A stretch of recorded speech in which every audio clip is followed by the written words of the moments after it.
ভগবান যদি পরের বউকে নিয়ে টানাটানি করে, তাহলে সমাজে পাশের বাড়ি বউয়ের সঙ্গে প্রেম করলে দোষটা কোথায়? ভগবান যদি পাশের বাড়ির বউকে নিয়ে টানাটানি করে, তাহলে আমরা করলে দোষটা কোথায়? তো চলুন আমরা এই ধরনের ভিডিওগুলো তাদের মুখেই শুনে আসি। ভগবান যদি পরের বউকে নিয়ে টানাটানি করে, তাহলে সমাজে পাশের বাড়ি বউয়ের সঙ্গে প্রেম করলে দোষটা কোথায়? ভগবানই তো এক ঘোষের বউকে প্রেম করেছে, তাহলে আমরা যদি পাশের বাড়ির ছেলের সাথে পাশের বাড়ির বউয়ের সাথে প্রেম করি, তাহলে অপরাধটা কোথায়? কোন সনাতন ধর্মের কোন বিধান আছে, কোন পুরাণে আছে দেখাতে পারবেন যে কালী পূজায় মদ খাওয়া? 14টা বছর শ্মশানে কাটাচ্ছি, তারপরেও কালি পাই না। আর এগুলো পুষ্পাপ করে হাত পাও দেয় না, এদের ঘাড়ে কালি এসে যায়। হারামজাদাগিরি কোন জায়গায় করবার চান? সারা জীবনটাকে যারা বিসর্জন দিয়ে দিচ্ছে, তারাও বলে পাই না। আর ওরা পাই, মাথায় চুল কাটা বাড়ি দিয়ে কালি পাইয়ে গেছি, মদের বোতল নিয়ে আড্ডা করা। এগুলো ফাইজলামি কোথায় পাইছেন? কিছু মেয়ে ছেলে আছে বদমাস, নিজের স্বামীকে যত্ন করে না, শ্বশুর শাশুড়িকে ভালোবাসে না, ওদের কাছে বলে দেবতা আসে। পিটাই একবারে বাড়ি ছাড়া করার দরকার।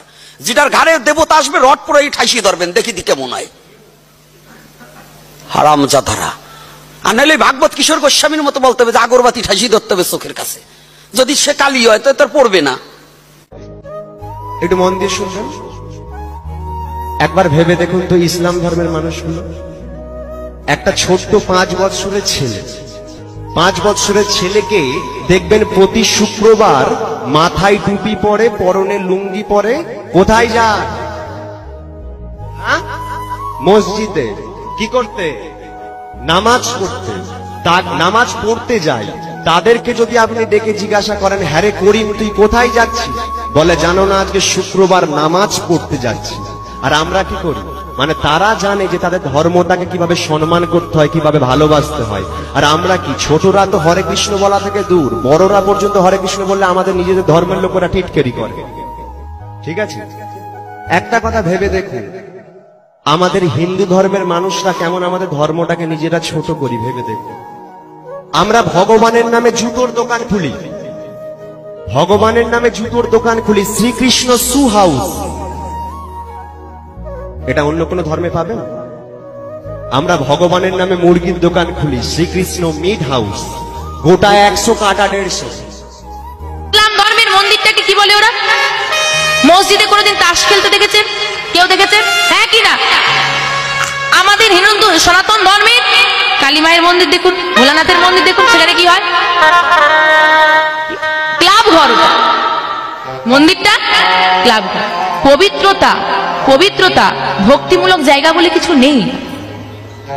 আছে? এটা অন্য ধর্মে চলে যান দেখি, আপনি মন্দিরে তাস খেলবেন? আছে কোন ধর্মে? একমাত্র আছে সনাতন ধর্মে। এগুলো বলতে গেলে এই ভিডিওটার মাধ্যমে হয়তো হিন্দু ভাইরা মনে করছেন যে, বা করে থাকবেন যে হয়তো আমি হিন্দু ধর্মকে আঘাত দেওয়ার জন্য এই ভিডিওটা প্রকাশ করছি।